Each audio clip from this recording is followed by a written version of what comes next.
19h45 à la télévision Labari, monsieur, dame, bonsoir et bienvenue à cette nouvelle session d'information du dimanche 20 décembre 2020. Nous accueillons ce dimanche comme invité du journal monsieur Moussoumi Malan Sita. Monsieur Moussoumi Malan Sita, bonsoir. Oui, bonsoir. Soyez le bienvenu sur ce plateau de la télévision Labari. Je rappelle que Moussoumi Malan Sita est le président de l'association nigérienne pour le civisme et la croissance. Avec lui, il sera question actualité oblige de la situation socio-politique du pays. Alors, avant de revenir à vous, je vais lancer ces quelques éléments. C'est pour amener les citoyens à une prise de conscience et du rôle qu'ils ont à jouer dans ce processus électoral en cours que le mouvement pour la promotion et la citoyenneté responsable a organisé la nuit dernière une conférence publique à son siège autour du thème enjeu des élections générales. Le résumé de cette conférence publique, c'est avec Amde Sakou et Chebou Guisso. Nous avons choisi d'opter pour la démocratie. La démocratie de mandat. C'est autour du thème enjeu des élections générales, actualité oblige, qu'a animé cette conférence publique organisée par le mouvement pour la promotion de la citoyenneté responsable, le MPCR, pour amener les citoyens à comprendre l'importance de ces différents scrutins qu'organise le pays, surtout pour une nation en proie à une pauvreté chronique. Il est bon qu'au moment où les uns et les autres sont appelés à ce devoir citoyen, qu'ils aient la conscience de la responsabilité qui pèse sur eux, qu'en fait le moment actuel là, c'est le moment important de l'exercice de la souveraineté par le peuple qui est l'unique et l'exclusif détenteur de cette souveraineté. Mais il y aura l'opération des élections est une opération de transfert de la souveraineté du peuple vers les représentants. Parce que ceux qui viendraient à élire, c'est eux qui seront appelés à exercer la souveraineté au nom de ce peuple, conformément aux dispositions de l'article 6 de notre Constitution. Donc voilà pourquoi nous avons pensé qu'il est important d'attirer l'attention des citoyens nigériens sur ce que représente le contexte, les enjeux qu'il y a autour de cette élection, la nécessité que les gens fassent extrêmement attention au moment de leur choix, qu'ils puissent faire attention à ce qui leur sera proposé par les différents candidats et qu'ils puissent faire attention aussi à l'objectif recherché en termes de mission assignée à ces élus qui seront appelés. Au sortir de cette conférence, ce sont des participants édifiés et prêts à jouer leur rôle de citoyenneté responsable. En tant que citoyens nigériens, nous avons les devoirs et la responsabilité de nous informer et de savoir concrètement qu'est-ce qui se passe à ce moment d'élection. Et quand nous sommes arrivés, nous avons écouté les intervenants qui nous ont édifiés sur d'abord la responsabilité des citoyens à ce moment électoral et la responsabilité des hommes politiques, à savoir les partis politiques, les rôles des institutions, à savoir la CENI, la Cour constitutionnelle. Tout cela va nous permettre de savoir qu'il y a un enjeu en ce qui concerne les citoyens. Ce qu'on est en train de constater, il y a un combat qui n'est pas loyal entre les candidats, et parce qu'il y a d'autres qui disposent de plus de moyens de l'État que les autres. Donc on ne peut pas dire que ça peut être juste envers... le combat n'est pas trop loyal. Mais quand même, nous souhaiterions à ce que les uns et les autres, ou le peuple nigérien, puisse comprendre la nécessité de se sauver lui-même, parce que la dernière décision lui appartient. Le MPCR appelle l'ensemble des citoyens à des actions responsables pour garantir une stabilité pendant le déroulement des échéances électorales. La situation sociopolitique du pays au centre d'une déclaration du mouvement des jeunes pour l'émergence du Niger homogène. La teneur de cette déclaration avec Sirazo Issa, il est le président du PEN homogène. Considérant la bonne conduite du processus électoral en cours dans notre pays, considérant l'organisation le 13 décembre dernier des élections locales dans notre pays, et la préparation en cours des élections générales pour le 27 décembre prochain.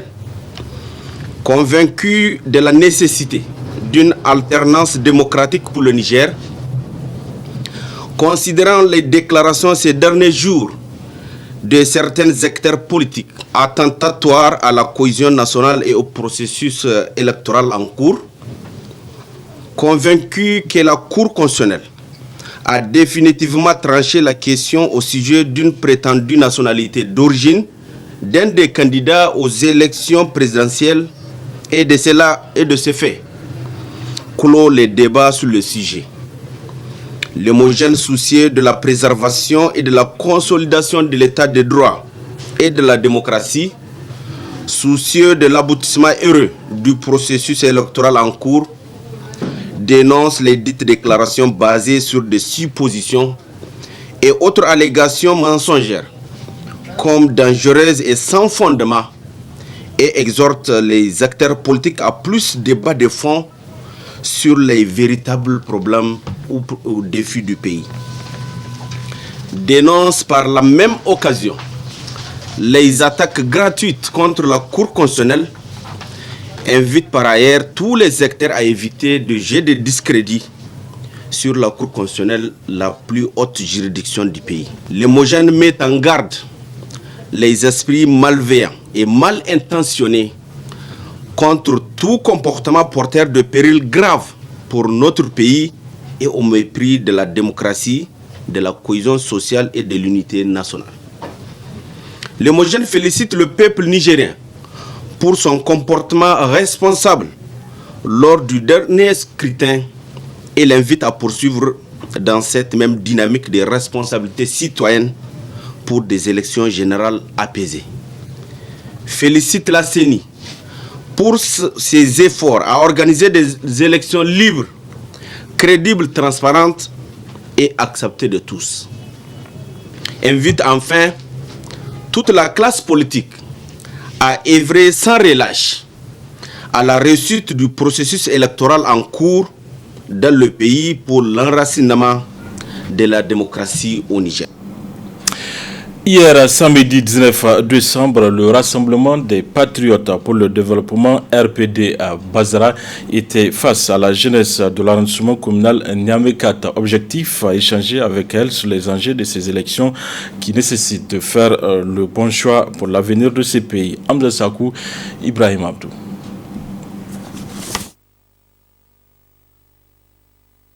Le Rassemblement des Patriotes pour le développement RPD Bazara, le parti des jeunes qui aspire à un développement radieux pour cette frange majoritaire du pays et parce que les préoccupations de la jeunesse, fer de lance de tout développement, est au centre du programme social du RPD Bazara que cette rencontre est organisée au profit des jeunes de l'arrondissement communal Niamey 4. Nous avons réuni tous nos militants et militantes afin que les gens puissent venir ici pour que nous puissions nous voir, pour que nous puissions leur montrer le spécimen de notre grand parti RPD Bazara. Nous avons également profité de cette occasion pour leur dire pour leur rappeler que la date prochaine des élections législatives est prévue pour le 27 de ce mois et nous les avons exhortés à sortir massivement pour aller voter le RPD Bazara. Le but ultime de cette rencontre est surtout d'informer la population de Niamey, en particulier celle de la commune 4, que l'homme fort de la commune 4 a brisé ses chaînes, ou bien que la commune 4 a un nouveau homme fort.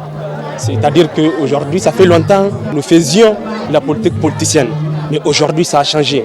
Nous faisons aujourd'hui la bonne politique, la politique qui permet, cette politique qui permet effectivement de défendre en tout cas les intérêts matériels et moraux acquis de droit. Porteur d'espoir pour tous ces militants, le candidat du parti, Yahouza Sadissou, salue et encourage le dynamisme et la mobilisation de ces jeunes autour des idéaux du parti. Nous serons aux urnes, Inch'Allah, le dimanche 27 décembre 2020 pour élire nos représentants à l'Assemblée nationale et pour élire le président de la République.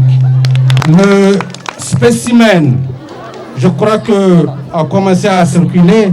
Le logo du RPD Bazara, vous l'avez à côté ici. C'est deux bandes de couleur orange avec le vert au centre Nous avons un nuage et des gouttes d'eau qui sont en train de tomber avec 2 paumes de la main collées. Certainement, vous aurez ce logo sur lequel vous allez voter massivement pour qu'au sortir des élections du 27 décembre, que le RPD Bazara soit largement majoritaire ici à la commune 4. Le RPD Bazara exhorte l'ensemble de ses militants et au-delà à répondre massivement le 27 décembre et faire le bon choix. Je l'annonçais en début de cette édition, nous accueillons ce dimanche Moussoumi Malan Sita, il est le président de l'association nigérienne pour le civisme et la croissance. Moussoumi, je reviens vers vous. Alors, les élections locales se sont déroulées le 13 décembre dernier sur toute l'étendue du territoire national, dont les résultats sont attendus du jour au lendemain. Alors, comment avez-vous apprécié le déroulement de ces scrutins? Merci M. Nasser et merci aussi à la télévision Labari pour cette occasion que vous nous donnez une fois de plus de partager avec l'opinion nos points de vue et nos préoccupations et notre compréhension sur la vie sociopolitique, comme vous venez de le dire en introduction.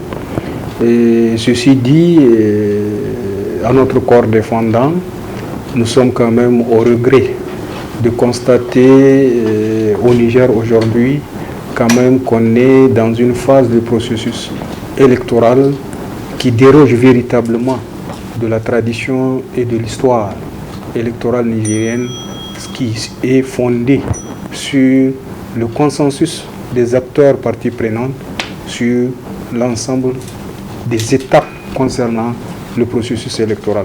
Et vous conviendrez avec nous effectivement qu'aujourd'hui, on est quand même dans une phase de processus tout à fait particulier par rapport au Niger, mais qu'à cela ne tienne, en tant qu'acteur œuvrant pour un changement profond de mentalité et de comportement, au nom des valeurs de l'esprit civique, nous osons espérer que nous serions au bout de ce processus dans la paix sociale, dans la cohésion, parce que de toute évidence, face à l'histoire, chaque acteur doit s'assumer parce que ce que nous faisons deviendra une jurisprudence et que certainement demain, ceux qui ont agi avec intégrité, honnêteté et bonne foi seront récompensés.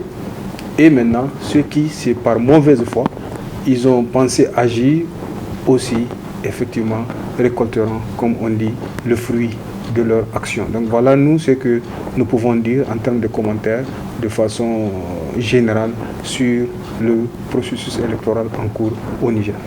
Alors, entre autres, dans l'organisation de ces scrutins du 13 décembre passé, qu'est-ce que vous reprochez comme greffe dans l'organisation de ces scrutins? Bon, vous savez très bien qu'aujourd'hui, de façon générale, je le dis encore une fois, nous, la seule chose que nous reprochons, c'est le fait que sur l'ensemble, en tout cas du processus, vous le conviendrez très bien, il n'y a pas eu, du processus, je disais, il n'y avait pas eu vraiment du consensus qui permettrait de prendre à bras le cœur l'organisation. Mais vous avez vu les conditions même dans lesquelles la date du 13 a été fixée pour amener la CENI à organiser ces élections-là. Et vous avez vu aussi comment la CENI, quand même, a ses prises de cours pour pouvoir maintenir au moins ce délai-là. Et vous avez vu pratiquement dans beaucoup de zones, c'est pratiquement la veille ou 48 heures avant, quand même, que le matériel électoral ou même les bulletins ont pu être acheminés. Donc je pense que un processus électoral, c'est quelque chose de très sérieux et qui mérite une attention tout à fait particulière afin que toute l'organisation reste irréprochable. Alors jusque-là, les résultats officiels sont attendus. Selon vous, pourquoi cette lenteur dans la publication des résultats provisoires? Je ne saurais vous le dire, M. Nasser. Cette question, vous devrez la poser certainement à la Commission électorale nationale indépendante.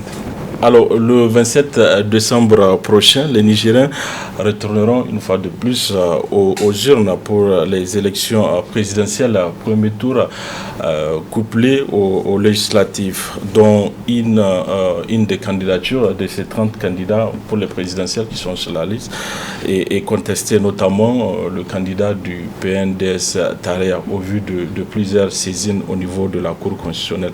Alors, comment analysez-vous cette situation?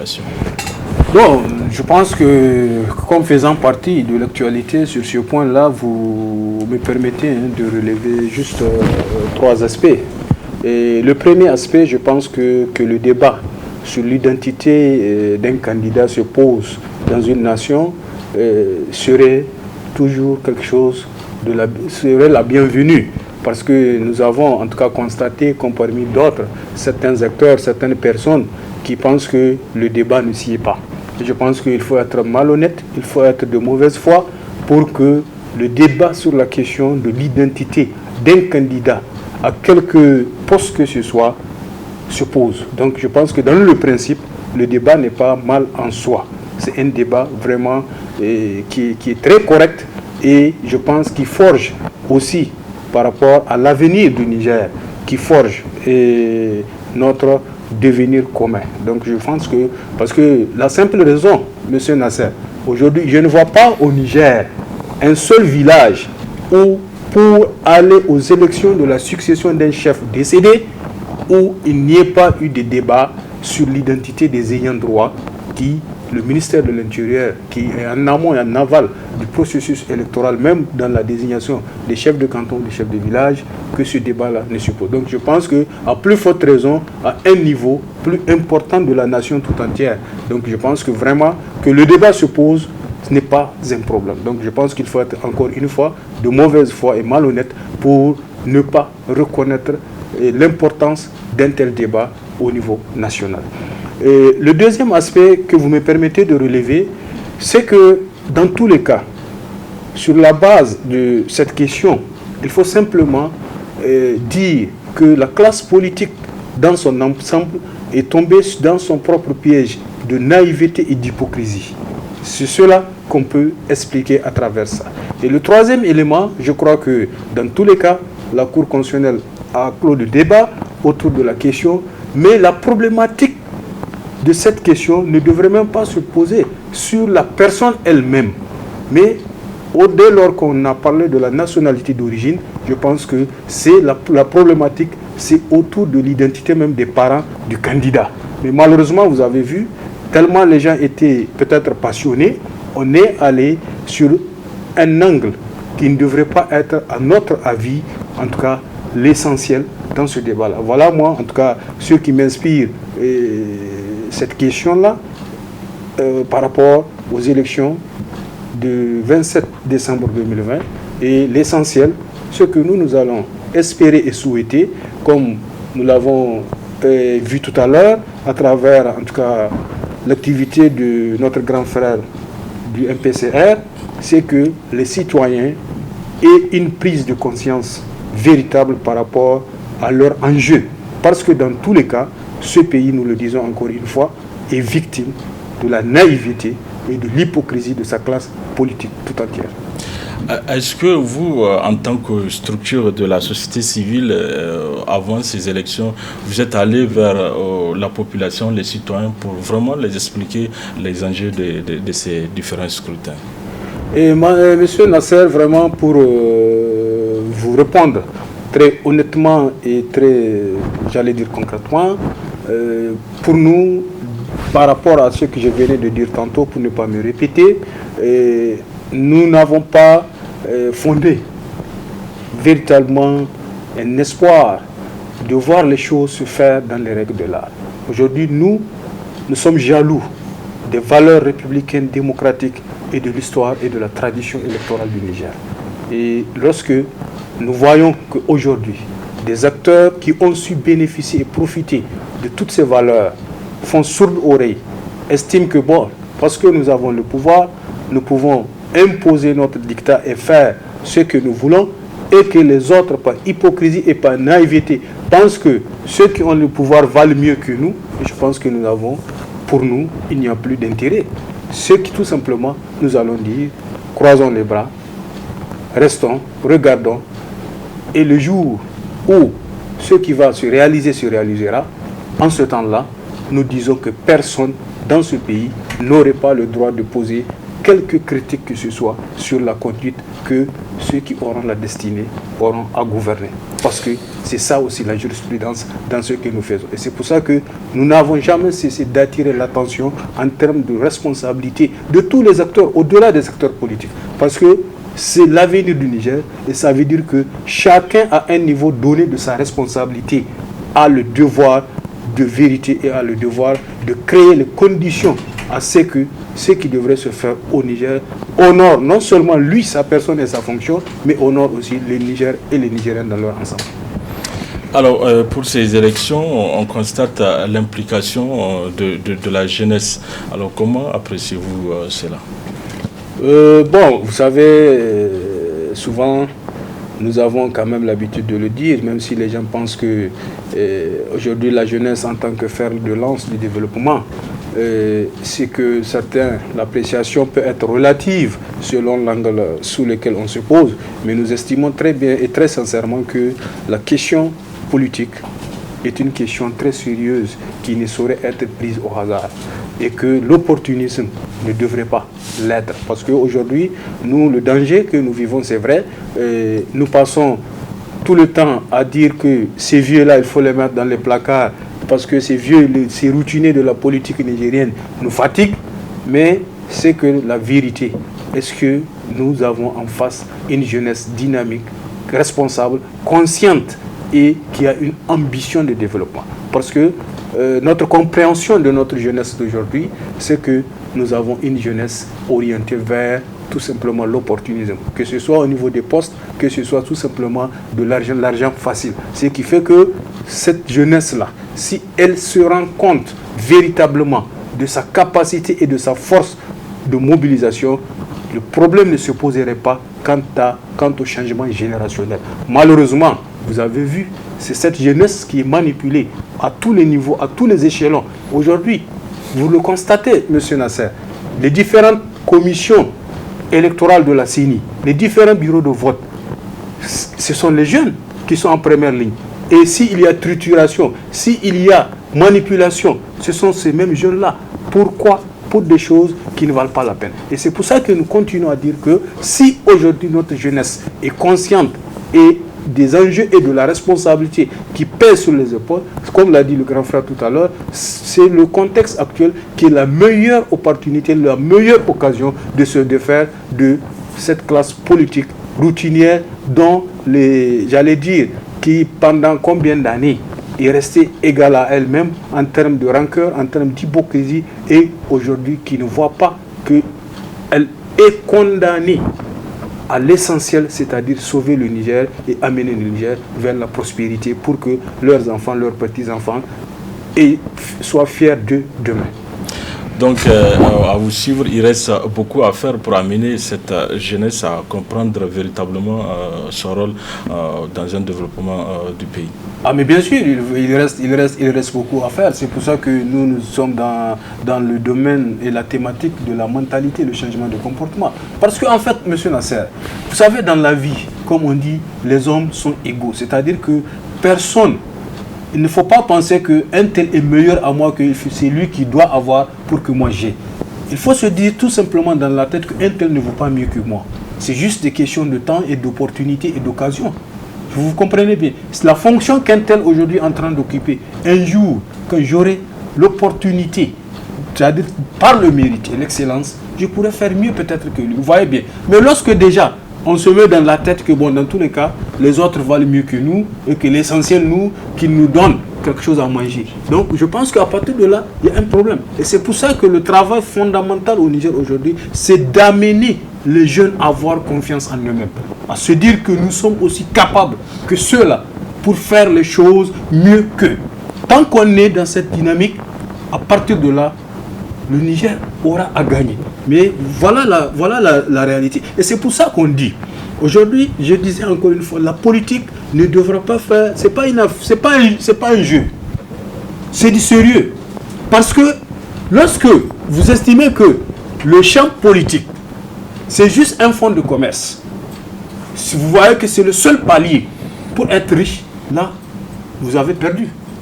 Mais les gens rentrent en politique véritablement parce qu'on veut changer, parce qu'on veut... C'est pas l'argent. Et c'est pour ça que vous regardez que dans la tradition nigérienne aujourd'hui, vous ne trouvez pas des acteurs qui démissionnent de leurs responsabilités parce qu'il y a des actions qu'on leur demande, il y a des instructions qu'on leur dit de faire qui sont contre leur conscience et leur serment. Parce que ce qu'ils regardent, c'est l'argent qu'on gagne. Et dès que tu regardes l'argent que tu gagnes, même si on va t'insulter chaque matin, tu ne vas jamais démissionner. Mais des gens qui ont une ambition, qui ont une vision de développement et de gouvernement et de responsabilité tout court, ils ne regardent pas l'argent. Qu'est-ce qu'ils regardent? Ce sont l'honneur et le privilège. Parce que c'est ça qui est la satisfaction de l'homme. Nasser, je vais vous dire une chose.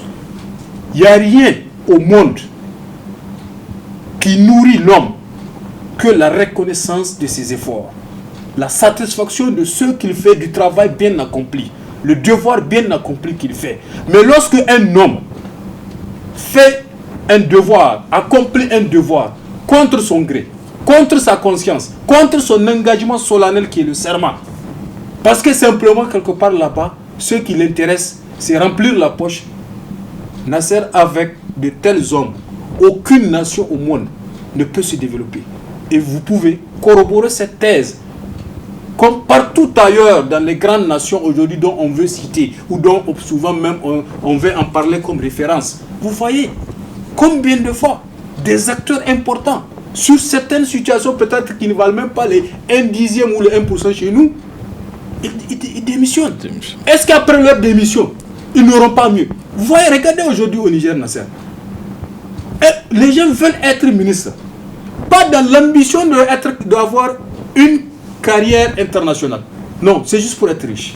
C'est pour ça, 10 ans, la personne est ministre, on l'insulte, il fait des choses contre son gré, mais il reste quand même. Parce qu'il sait qu'il n'a aucune compétence pour aller. Et au Niger, l'histoire, c'est vrai. On a vu des hommes qui ont été des ministres, qui ont servi, mais aujourd'hui qui servent aussi ailleurs. Et qui ne s'embourrent pas derrière des postes politiques aujourd'hui. Donc je pense que votre question est la bienvenue pour dire à la jeunesse de croire en elle-même et de se dire, d'avoir confiance en elle-même et de se dire que tous ceux qui sont là ne valent pas mieux qu'eux. Et l'essentiel, c'est juste une question de temps et de confiance et de travail. Et le travail, chacun, je dis encore une fois, la responsabilité sur laquelle vous êtes, faites-le bien. Et n'acceptez jamais, Nasser, là où vous êtes aujourd'hui, de faire un travail contre votre conscience, contre en tout cas votre gré, et surtout contre votre engagement solennel. Regardez là où au Niger, on est arrivé en tant que même des musulmans à penser que le serment coranique même, ce n'est rien. Là où des gens jurent sur le livre saint, de leur confession, et ils en font fi de cet engagement-là. Parce que simplement ce qui les intéresse, c'est les milliards et l'argent qu'il faut amasser. Et je vous ai dit encore une fois, le meilleur héritage qu'un homme peut laisser à ses enfants, c'est quand même l'honneur, les valeurs d'intégrité. Et c'est ça, parce que c'est pas l'argent. Et ces bonnes relations que tu peux laisser à tes enfants pour que partout, quand on va annoncer ton nom, tes enfants, qu'on les connaisse ou qu'on ne les connaisse pas, ils restent fiers dans leur intérieur. Alors, M. Moussoumi, pour finir avec vous, quel est votre message à l'endroit des Nigériens pour des élections libres et apaisées? Et merci, M. Nasser. Je pense que le message que nous allons continuer à véhiculer, d'abord nous allons prier Dieu le Tout-Puissant de bénir le Niger et de donner aux Nigériens la force et la capacité de faire les choses dans la sérénité, dans la paix. Et que Dieu veille à ce que le choix des Nigériens à leur fort intérieur soit respecté. Parce que notre conviction, véritablement, les Nigériens dans leur ensemble émettent des vœux. Et seul Dieu est capable de répondre à ce vœu. Troisièmement, dire aux Nigériens que c'est le meilleur moment, c'est la meilleure occasion que Dieu leur donne pour créer les conditions véritables d'amener des responsables conséquents dont le seul souci n'est pas d'avoir plus d'argent, mais leur seul souci, c'est leur propre honneur dans les fonctions qui leur seraient confiées par la nation, et que Dieu les vienne en aide, la main dans la main, dans un esprit de consensus, de cohésion et d'humilité, que ces gens-là assument leurs responsabilités. Parce que ceux qui auront la charge doivent savoir que Dieu donne le pouvoir, mais la meilleure clé pour gérer le pouvoir, c'est l'humilité et la sagesse de l'homme, pour être toujours à l'écoute de son peuple, à l'écoute de ses concitoyens, devant chaque difficulté, devant chaque préoccupation, qu'il ait des solutions immédiates ou qu'il n'ait pas de trouver les mots qu'il faut.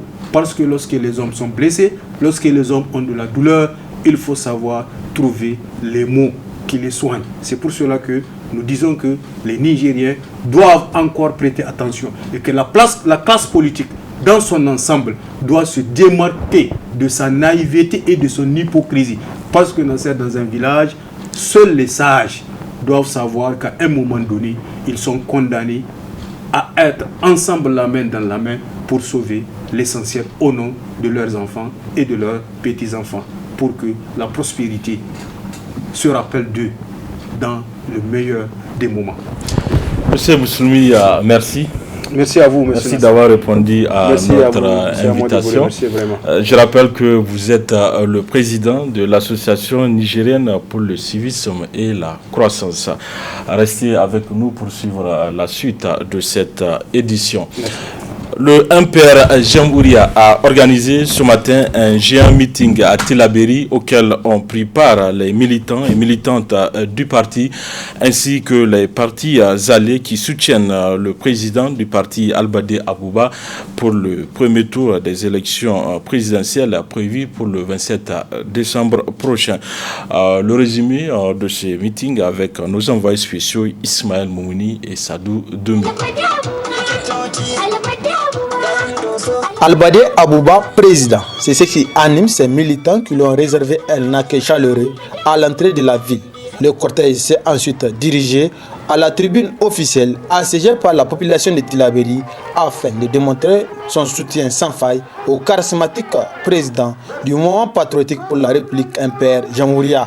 Après avoir remercié le candidat à l'élection présidentielle du choix porté à la région du fleuve pour sa première sortie de tournée de campagne, le responsable régional du parti l'a rassuré de l'implantation du MPR dans la localité, en témoignent les résultats du scrutin dernier. Notre parti se porte bien à Tillabéri.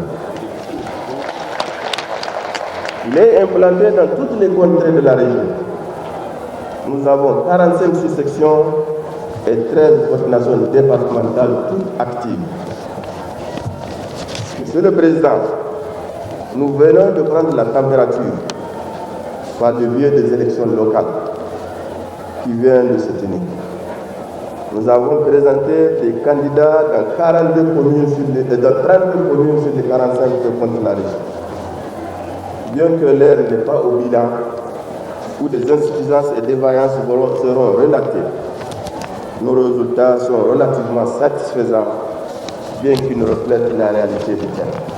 Nous pensons que notre parti n'a pas démérité, car sur 32 communes, nous sommes présents dans 22 conseils communaux, avec 57 conseillers. Les militants du MPR Jamhouria, dans leur écrasante majorité, vous ont fait la charge de les représenter à la conquête du pouvoir suprême du Niger.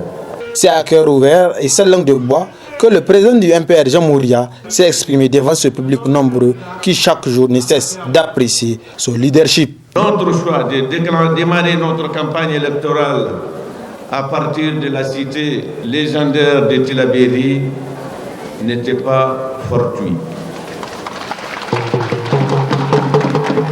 C'est peut-être l'une des rares fois qu'il m'est arrivé de constater une telle mobilisation au niveau d'un parti politique dans un contexte d'insécurité chronique Au sortir du congrès de novembre 2019,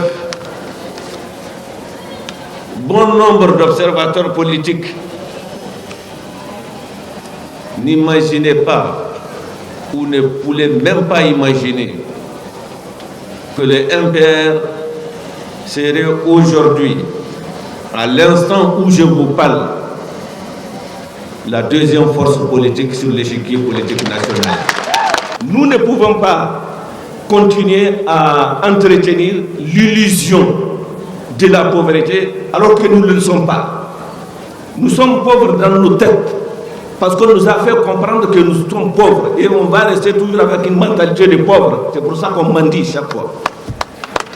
Un pauvre, il n'a pas de gisement de pétrole sous ses pieds. Il n'a pas de gisement d'uranium ou de gisement d'or sous ses pieds. Alors, dans ces conditions, au Niger, nous avons la terre, nous avons l'eau, nous avons les ressources humaines, nous avons des ressources minières, nous avons des ressources pétrolières. Et on est dernier. Alors, qu'est-ce que vous attendez que Dieu nous donne en plus de ça? Puisqu'il nous a déjà tout donné. Alors c'est pour ça que, en rapport avec tous les partis, et je suis heureux de vous annoncer qu'au jour d'aujourd'hui, ils sont au nombre de 42. En rapport avec tous les partis qui nous soutiennent. Et également en rapport avec d'autres partis qui vont venir. Et Inch'Allah, il y a d'autres qui vont venir. Nous allons proposer aux Nigériens des alternatives afin de sortir définitivement de ce spectre de la pauvreté. Albadi Abouba a invité la population à sortir massivement le 27 décembre prochain pour voter en faveur des candidats de son parti. À cette date, le MPR Jamhouria compte 42 partis alliés. Le réseau de téléphonie mobile Orange Niger est devenu Zamani Telecom, qui a organisé hier après-midi à l'esplanade du stade général Séni Kounché une grande soirée, une façon pour Zamani Telecom de dire merci à tous ses abonnés, nous rapporte Sadou Doumi et Léo Razak.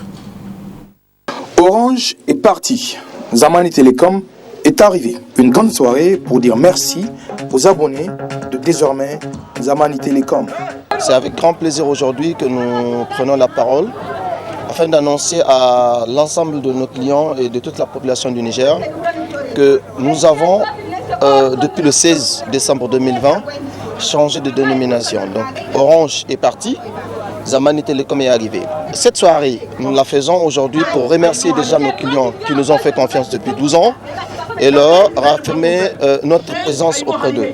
Avec Zamani Telecom, c'est de nouvelles couleurs et des nouveautés. Comme nouveauté, Zamani Telecom vient évidemment apporter aujourd'hui le premier réseau 4G+ au Niger.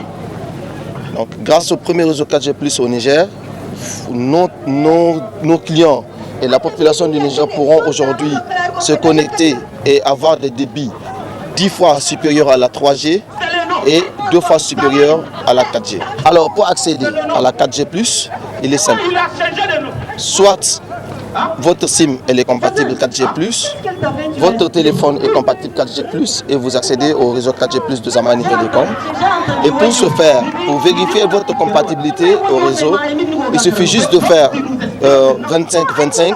Vous envoyez un SMS au 2525 et le contenu du SMS, vous écrivez 4G en majuscule. Vous l'envoyez au 2525, on vous enverra en même temps un SMS qui vous dira si oui ou non votre SIM est compatible 4G+. Si vous êtes compatible 4G+, la SIM elle est compatible 4G+, il suffit maintenant de vérifier si le téléphone lui aussi en retour est compatible 4G+. Si ces deux conditions se réunissent, vous allez automatiquement observer sur votre téléphone l'affichage du réseau 4G+. La couleur officielle de Zamani Telecom, c'est d'abord le jaune, majoritairement, on va dire 70% environ de jaune. On a le magenta et on a le bleu en fin de compte. Pour accéder à la 4G+, et vérifier que sa puce est compatible, envoyez 4G au 2525. Un message gratuit. Vendredi, dans l'après-midi, l'association nigérienne des auteurs, compositeurs, interprètes et des métiers de la musique a animé un concert auquel ont pris part plusieurs artistes dans le cadre des élections apaisées. Retrouvons Abdelrazak Léo.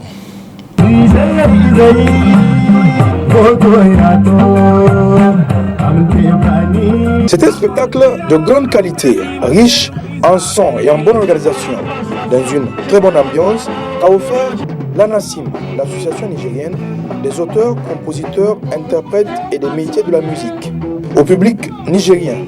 Un concert pour des élections apaisées dans notre pays. Ce concert dénommé Élections apaisées est une occasion pour les artistes nigériens de s'impliquer pour la première fois dans le processus électoral. Et à partir d'aujourd'hui, l'artiste nigérien n'est plus celui qui est toujours sollicité pour amuser la galerie. Il est acteur majeur et surtout garant de la cohésion sociale et de l'unité nationale. L'artiste, en tant que membre de la société, a un devoir envers son peuple. C'est à lui que revient la lourde mission d'éveiller les consciences et de libérer chaque fois aux hommes les valeurs de l'unité et de fraternité qui nous lient. À partir d'aujourd'hui, les artistes maintenant vont suivre de près ce processus et apporter leur contribution à travers ces genres d'actions. Ce concert dénommé Élections apaisées est une façon pour nous d'interpeller les Nigériens, pour leur dire que ce qui nous unit est plus fort que ce qui nous divise. Nous avons l'unité à préserver, nous avons la cohésion sociale à préserver, nous avons un certain nombre de valeurs à préserver. Voilà pourquoi l'artiste qui a une voix porteuse doit à chaque fois interpeller les uns et les autres pour leur dire que, attention, les élections, ce sont des moments ou des périodes de tension et nous devons faire attention, nous devons prévenir les conflits qui peuvent donc engendrer des énergies. L'occasion également pour le président d'ANASIM, bureau de Niamey, de lancer un appel. Nous remercions vraiment le public qui a eu à faire ce déplacement.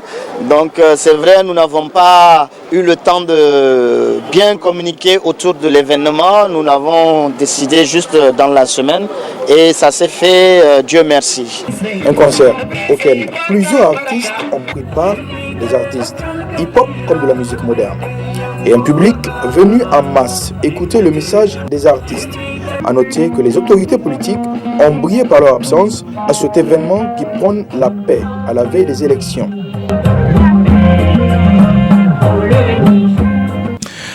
Voilà, messieurs, dames, c'est tout pour ces 19h45 de la télévision Labari. Merci à vous de l'avoir suivi. Au revoir.